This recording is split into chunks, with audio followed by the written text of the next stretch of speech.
1. Fragments of Silicon recommends treating Breath of the Wild with an aggressive regime of breath mints.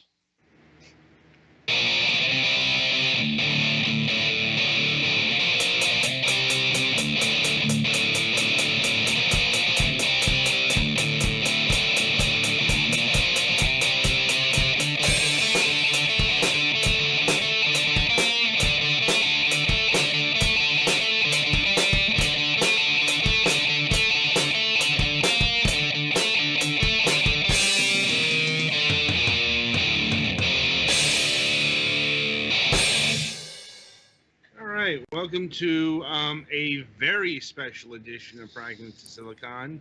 We're broadcasting live. For those who might be tuning in for the live version, we're broadcasting on a very odd day and time. It's currently a little afternoon on a Thursday, and that's mainly due to some scheduling conflicts. But yes, we are doing a European interview this week. And joining us is, you'll forgive me if I mispronounce this, Yacine Salmi? Yeah, that's perfect. Thank you for having me. No problem. Right. So, how we like to get started is getting to know the person behind the company or the game or what have you. And we like to start by learning how you got interested in video games in the first place.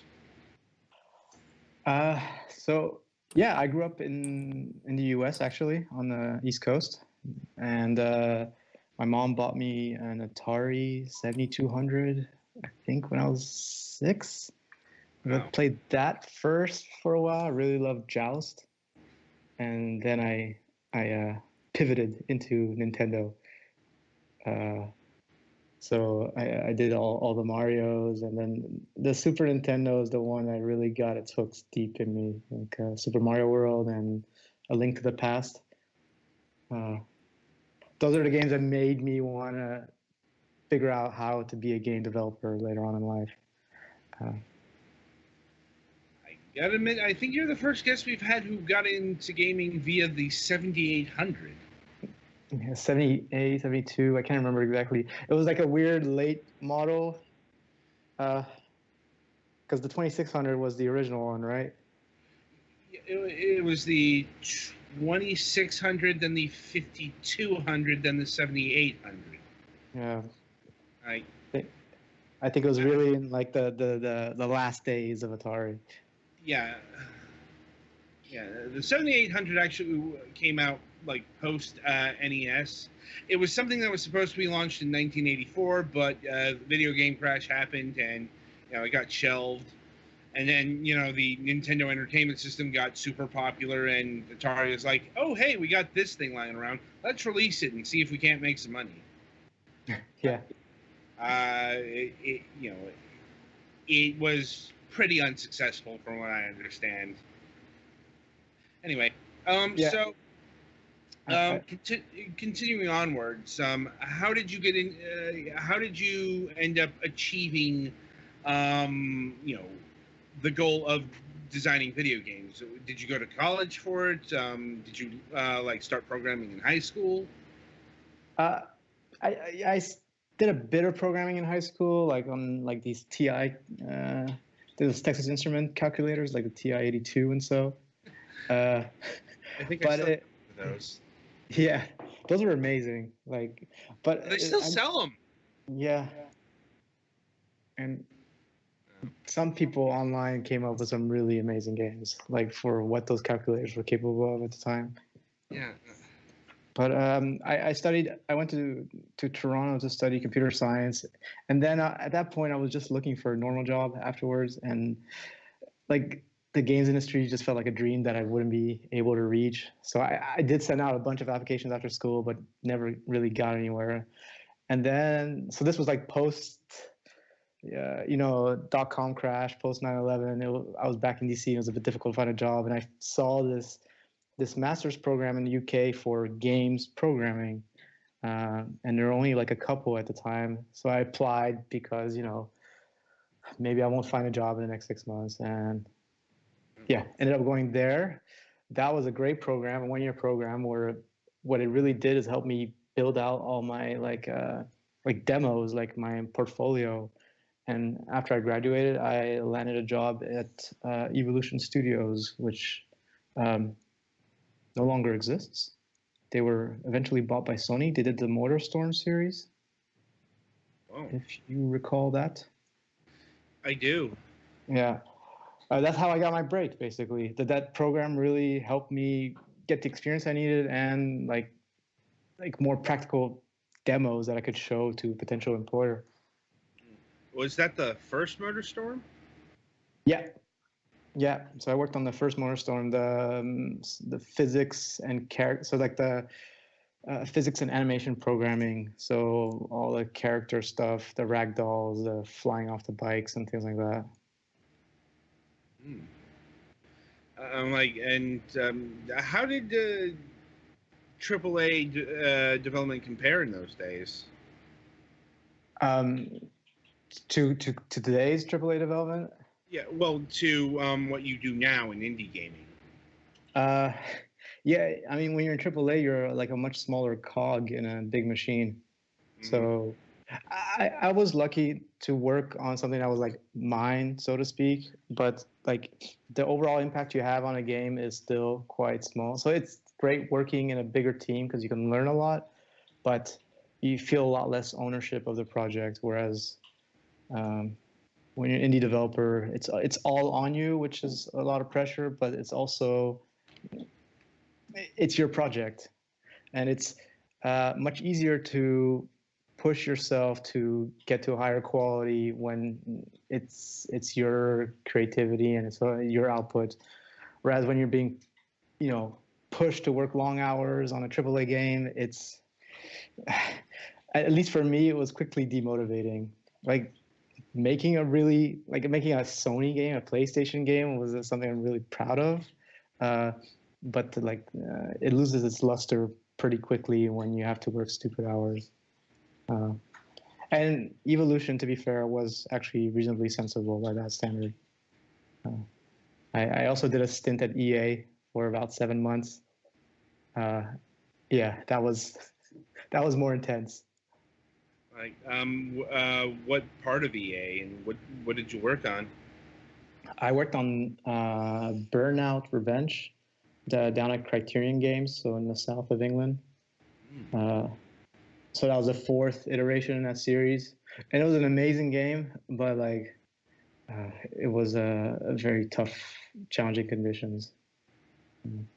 I'm assuming you're talking about in terms of the crunch. Yeah, exactly, the crunch. So you end up working with a lot of young, mix of people, like all very talented, all really good people, but you just get.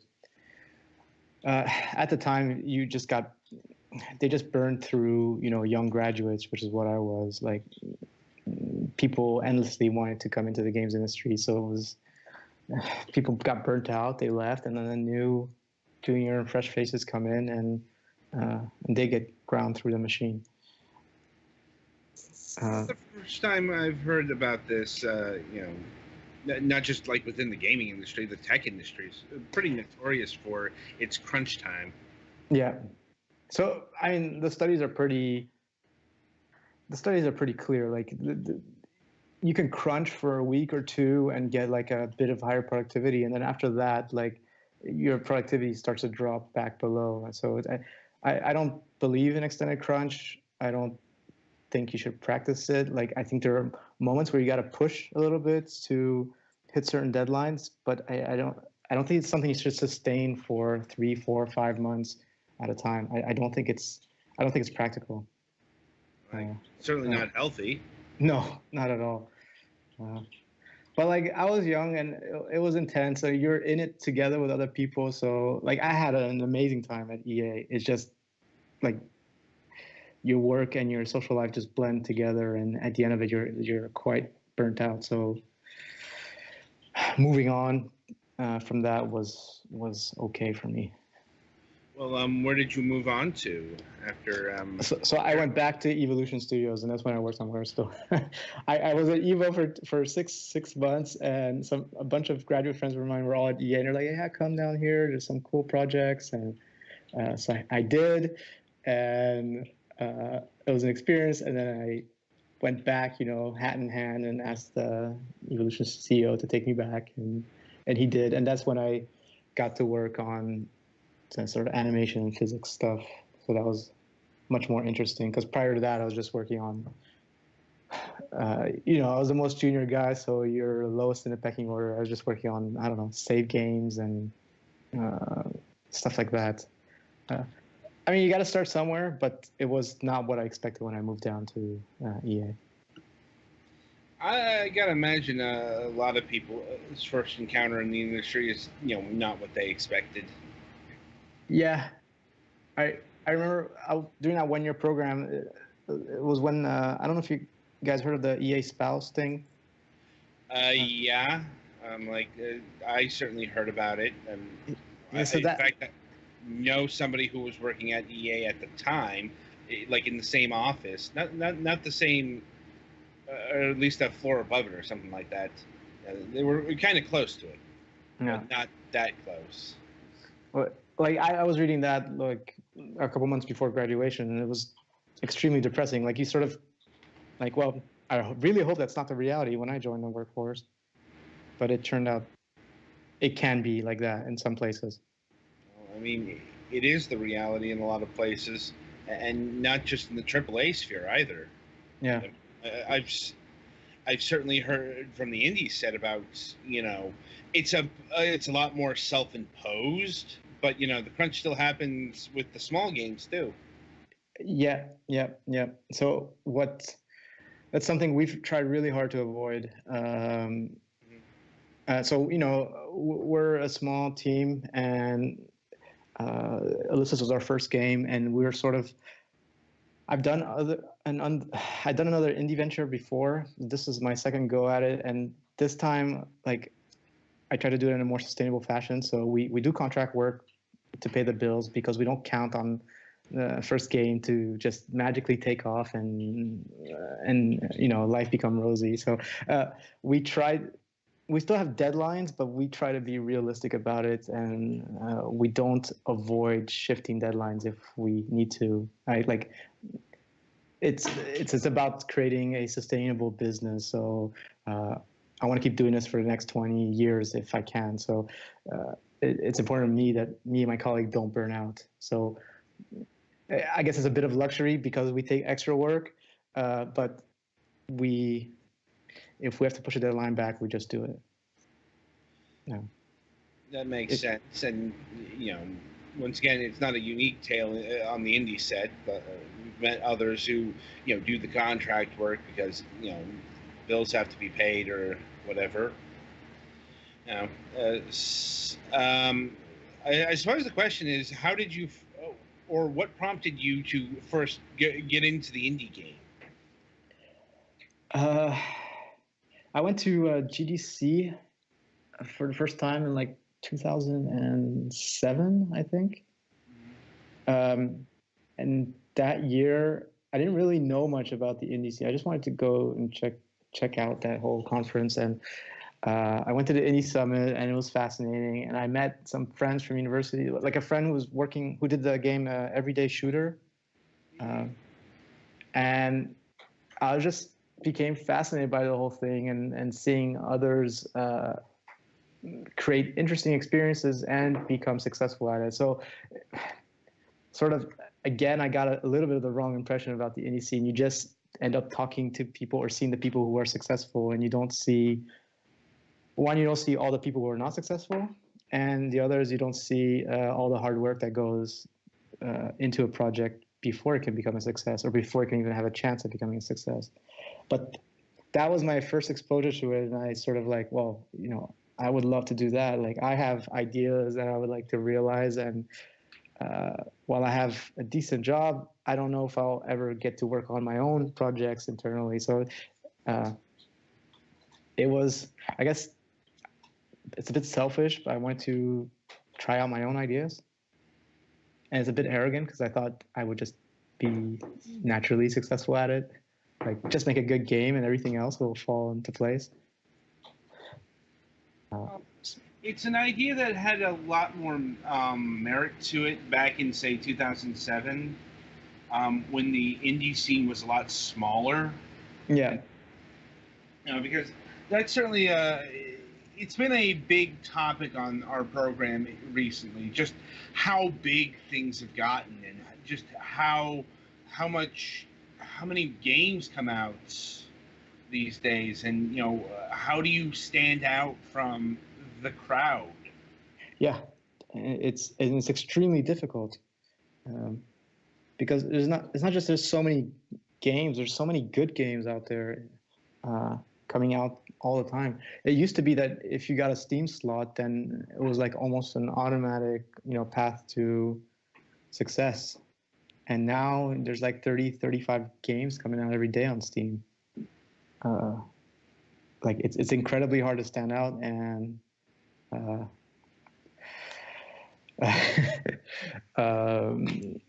it's quite challenging.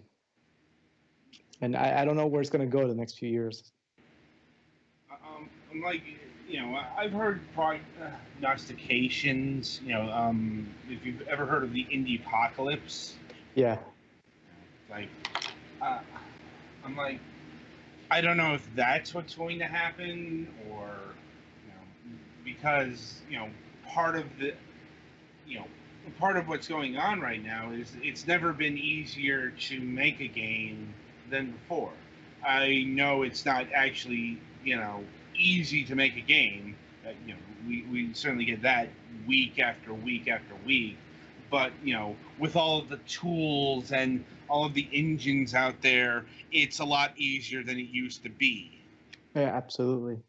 The entry to barrier has completely fallen, which is not a bad thing, like everybody should, but it's more, this is kind of one of the unintended side effects of that ease of use. You get a lot more games. Yep.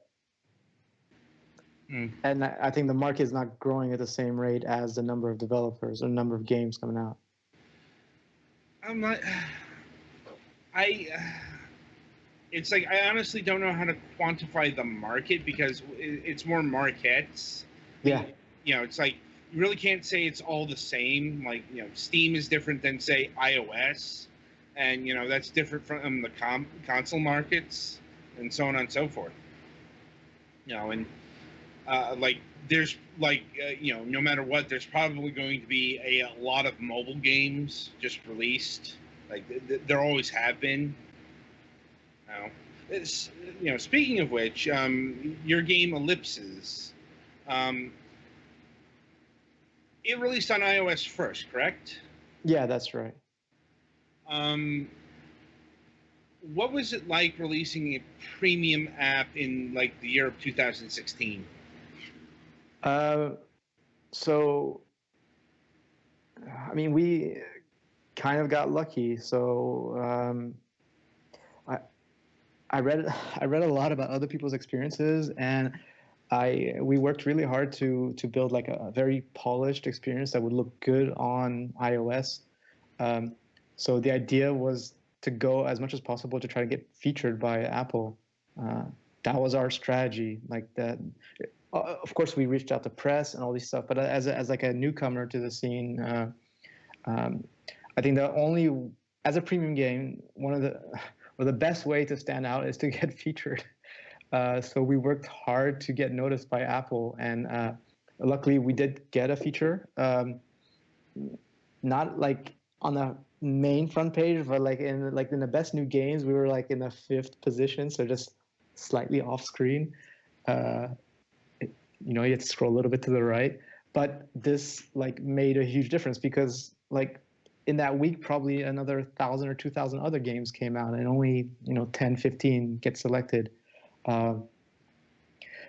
So if that hadn't happened, our game would not have gotten noticed. Like we got a nice review in Touch Arcade, and we got a couple of smaller reviews on some other sites, but without that feature, and and one feature in like a big German newspaper. I don't think we would have moved any unit. So it's still a bit of a crapshoot. You know, you got to like create a really polished game, and then you hope you get lucky. Yeah. Well, it's like from what we've talked to, mobile developers over the years, like getting highlighted by Apple is like pretty much the surest bet you can get in the iOS field. Yeah. Because it's Apple saying buy this game. Yeah. And that means making a game that is going to stand out nicely on Apple's platform.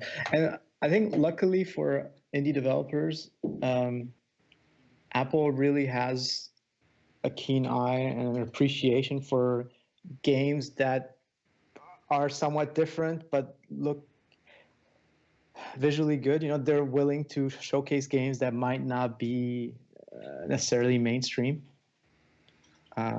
I think for premium games, like you have a much better shot on iOS than on Android. Like Android is its own kind of minefield because Android's a lot more decentralized. Mm-hmm.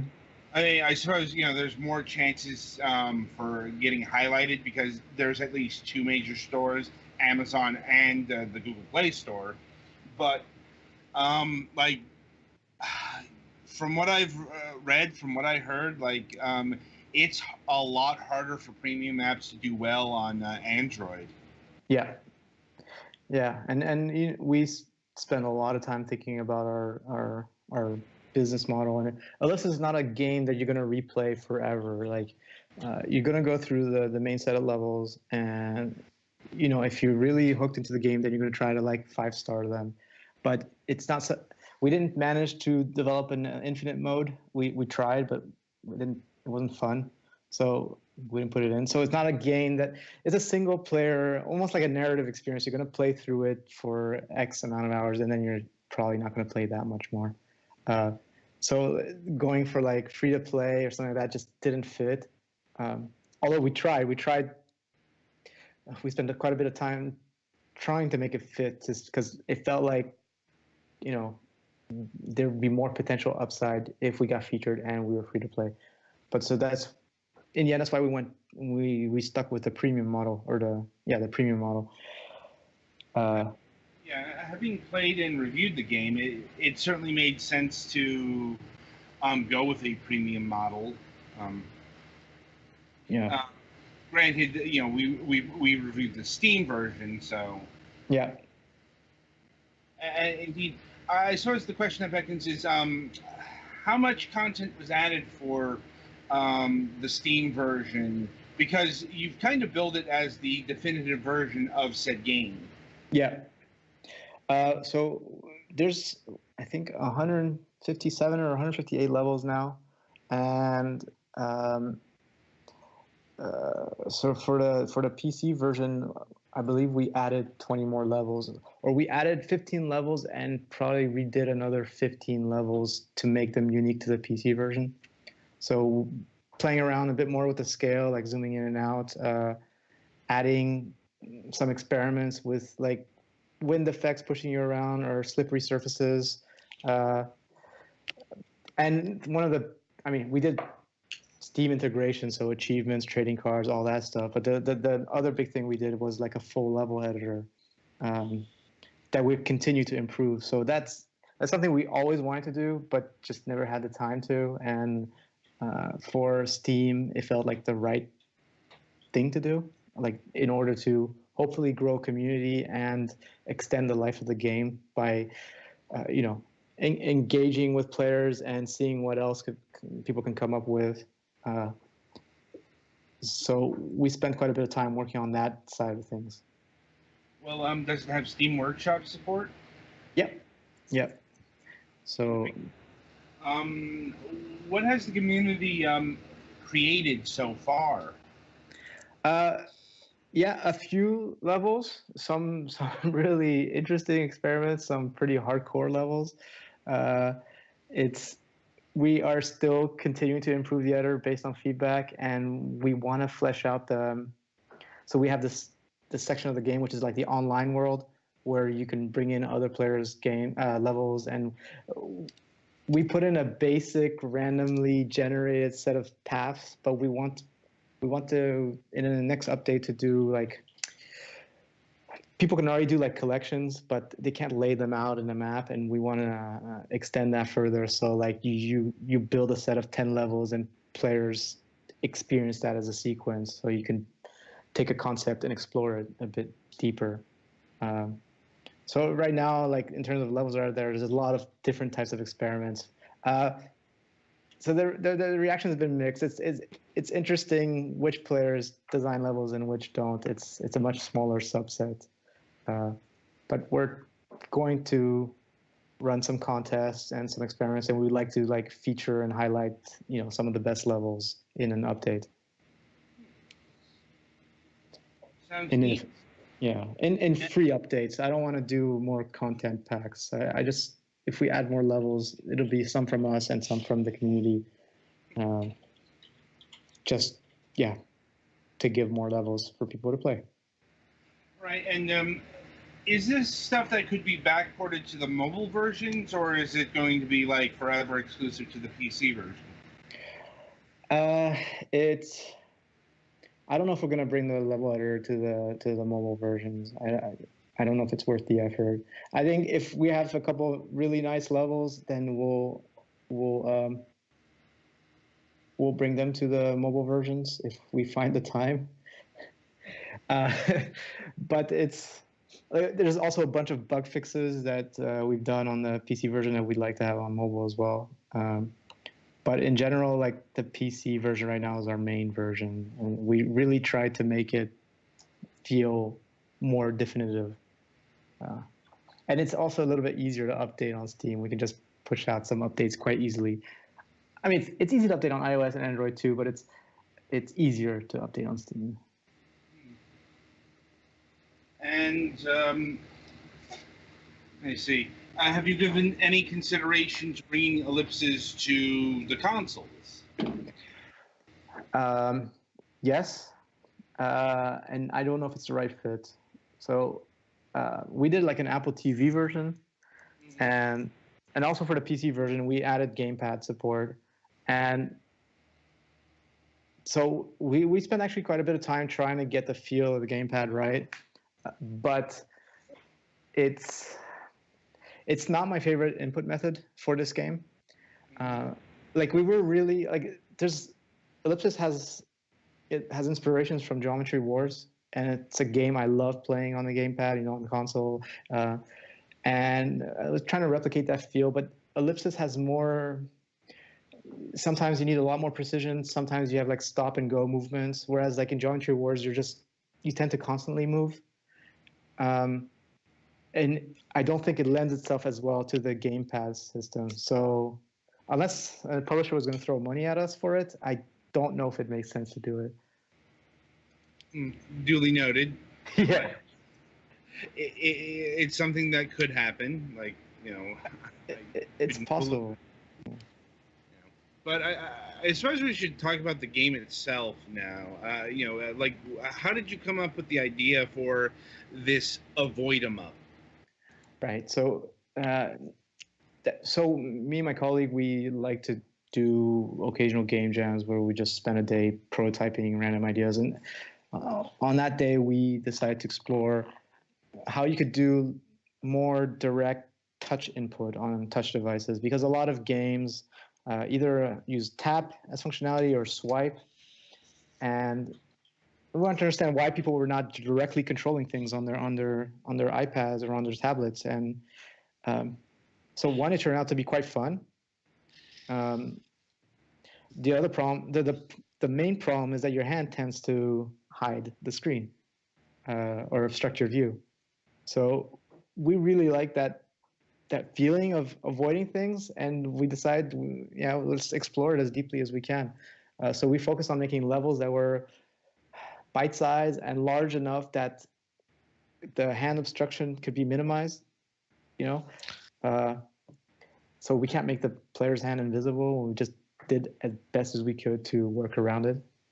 And it felt like it was a reasonable compromise. Like, okay, this is why people don't do direct touch, because your hands are away, but it can still be fun. So that's how it came about. And that's why what came out on iOS first is because it was first focused on touch. When we considered doing the PC version, we were not sure if it would be fun with a mouse. We thought about like putting like a little input lag on the mouse to make it not too easy, but it turned out like direct control of the mouse is actually quite fun, and then you also have more flexibility in terms of the levels you can design. So that's why it works really good with the mouse, not so much with a keypad type thing. So yeah, right. And that's unfortunate, but we put that support in because it felt like the right thing to do. But I definitely prefer it more with the mouse as well. And what was the most tricky part about like emulating touch with like a mouse? Well,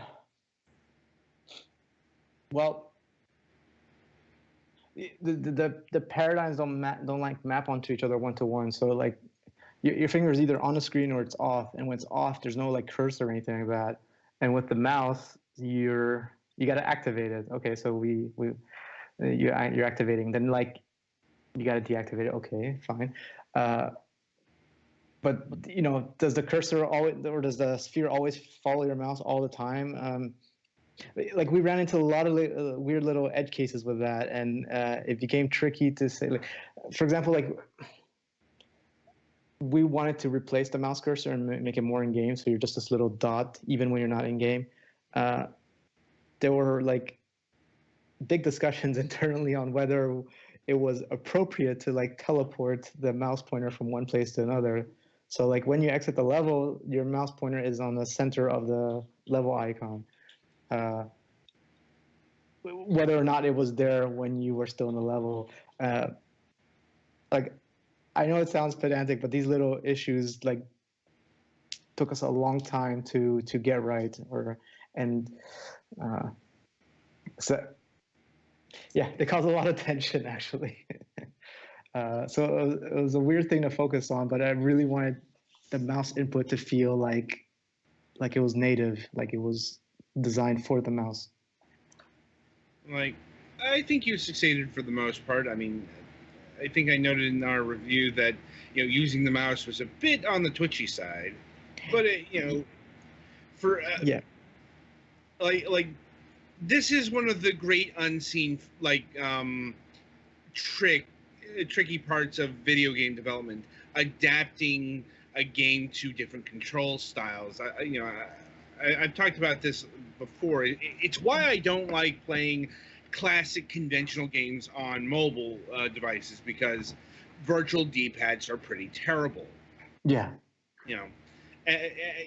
So it's not just a case of like mobile, being restrictive because it's a much simpler device. It's,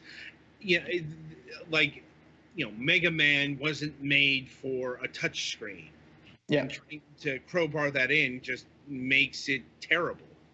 I absolutely agree. It's why Nintendo took so long to make a Super Mario game, and it's not like any other Super Mario game in terms of control. Mm-hmm.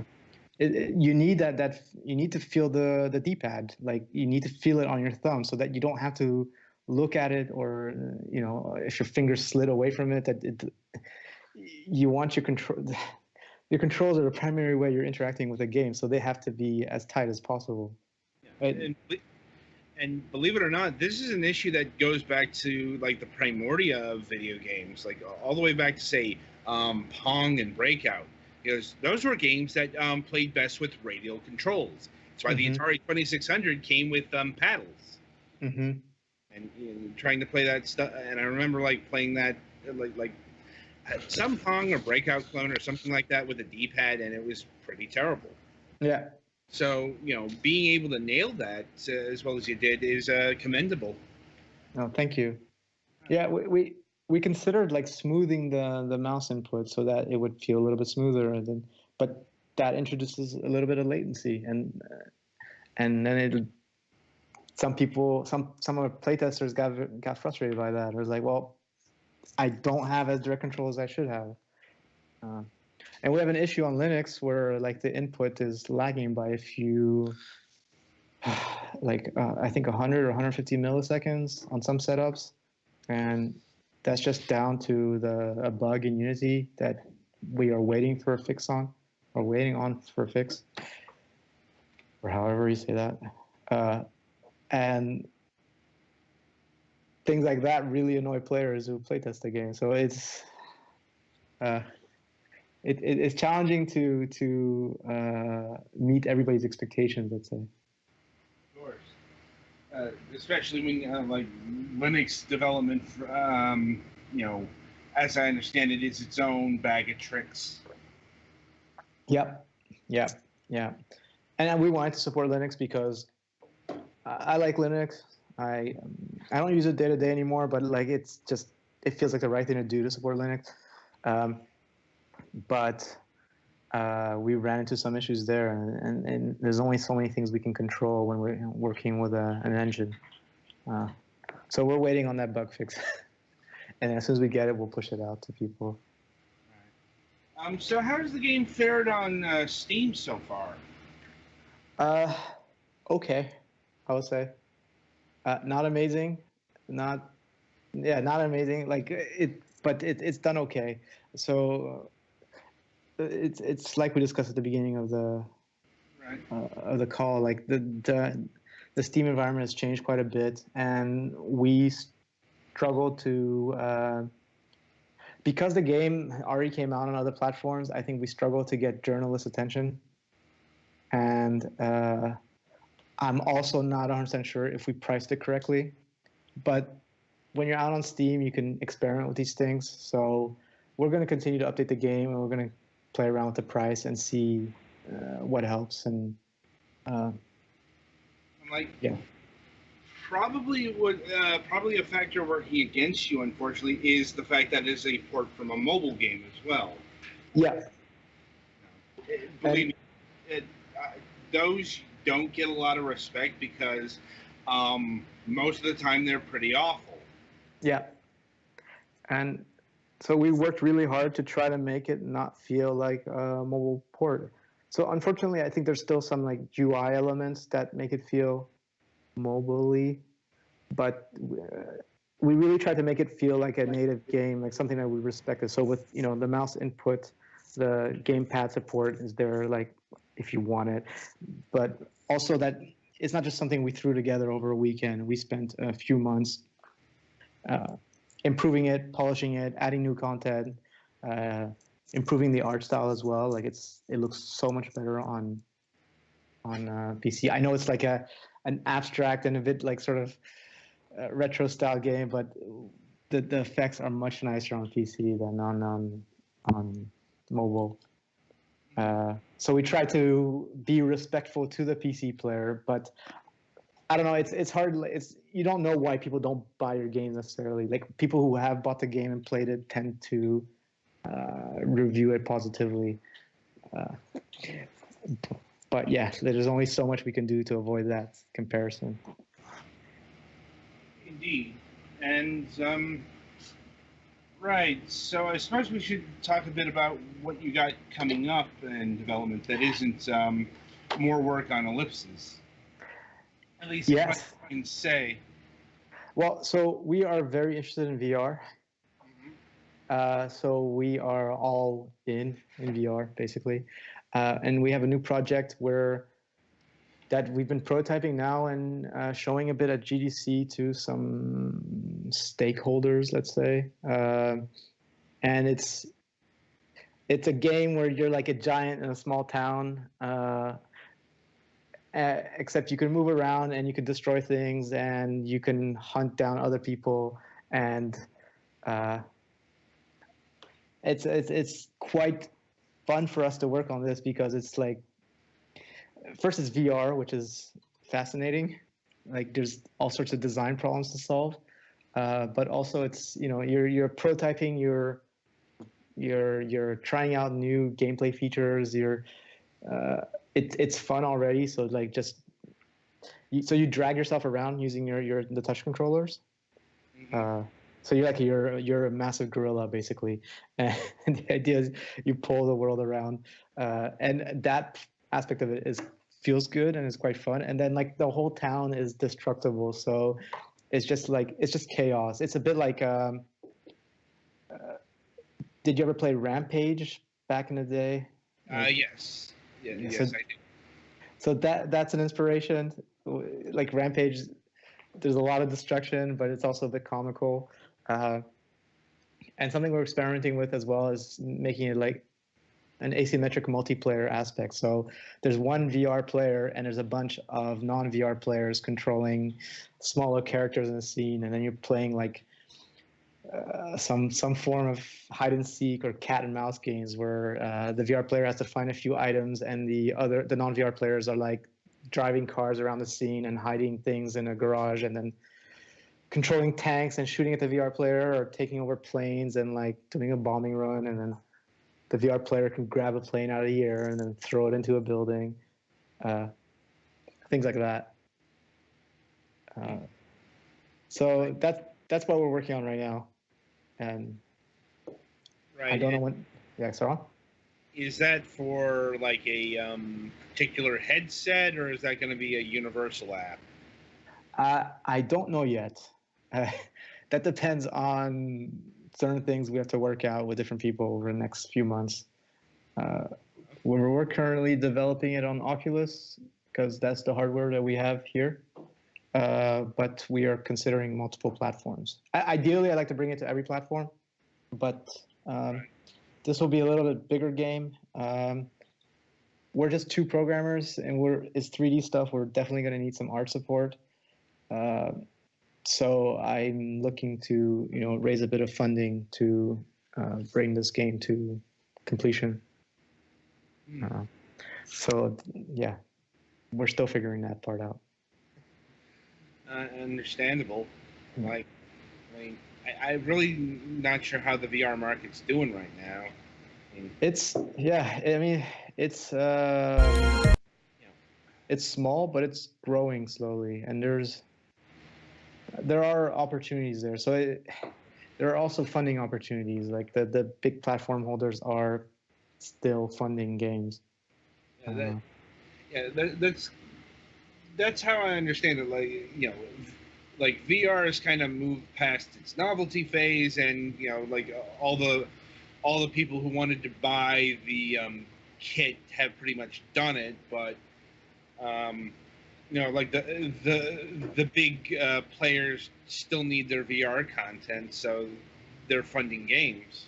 Yeah. Now, yeah, wish you luck in that field, because Yeah. honestly, you know, the one of the problems with VR is there's there's a dearth of killer apps. Yeah. It's like Yeah. I'm not sure if your game would be the game to do that, but it certainly sounds like it's making some interesting uses of VR, um, rather than some of the other stuff that's been out there. Like any of those VR experiences come to mind. Yeah, exactly. There's a lot of those quote unquote experiences, and none of those killer app. Not none of them, but they're few and far between. But I think that's going to change over time, and it's not clear what the killer apps will be. Like one one thing we would like to focus on is developing a community around our games. So like not just releasing a game and then it's done, but like almost a game as a service. Like you release it earlier than you would, and then you keep improving it. You keep adding content to it. You have game modes that can be replayed over and over again, and still getting a new experience. Like players are crafting their own stories, and that for me, that's my long-term goal to reach stability or a sustainable business as an indie developer. Like I there's only so many games we can output at the same time, and I think focusing on being like a hit-driven studio is not necessarily going to be the most likely path to success for us. Like I want to make good games, and it'd be great if one of them becomes a hit. But like, I want to develop a community that where the game's success is more organic. Let's say. That makes sense. Yeah, that's sort of my approach, my current approach to try to address the, this indie apocalypse and the massive glut of games that there are. Right. Right. So I'll see if my colleagues here have any questions for you. All mine have been answered. Okay. I really liked your reviews, by the way. Oh, thank you. You guys picked up on a lot of subtle things, and that means a lot to us because we put in a lot of little polish that we hope some people pick up on. So. Well, it's always nice when people actually listen to our reviews. It's like I send the feedback to them, but often I don't get people commenting on them. Even though they want the review link. I still have yet to figure this out. But yeah, I think people have like limited time, I guess. But like, I try to read and watch or listen to everything that's written about our game because it's sort of also an ego thing. But like, I'm curious to hear other people's perspective, especially people who are not emotionally linked to me. They're hopefully just being honest with their feedback. Fair point. I mean, for us, Ellipsis was just one of 2 games we reviewed that week. Yeah. Anyway, yeah. So if there are no more questions here, I think that'll about do it. Okay. Right, cool. Yeah. So, Yacine, thank you very much for taking time out of your schedule to be with us on this rather unconventional day. And we certainly wish you luck, not only with the Ellipsis updates, but also with your VR game. Yeah, thank you. Thank you for having me for this interview and as well for the review of the game. I really appreciate it. No problem. No problem. All right. So yeah, that'll about do it for this installment of Fragments of Silicon. Be sure to tune in on Sunday where we have our usual reviews. As mentioned, we're doing 2 this week. I always forget the full name of this game because it's so long and it's a Street Fighter parody. But yeah, Super Blackjack Battle 2 Turbo Edition: The Card Warriors. Yes, and after that we have the game Desing, the latest from Adult Swim Games. So until such time, I wish you good gaming.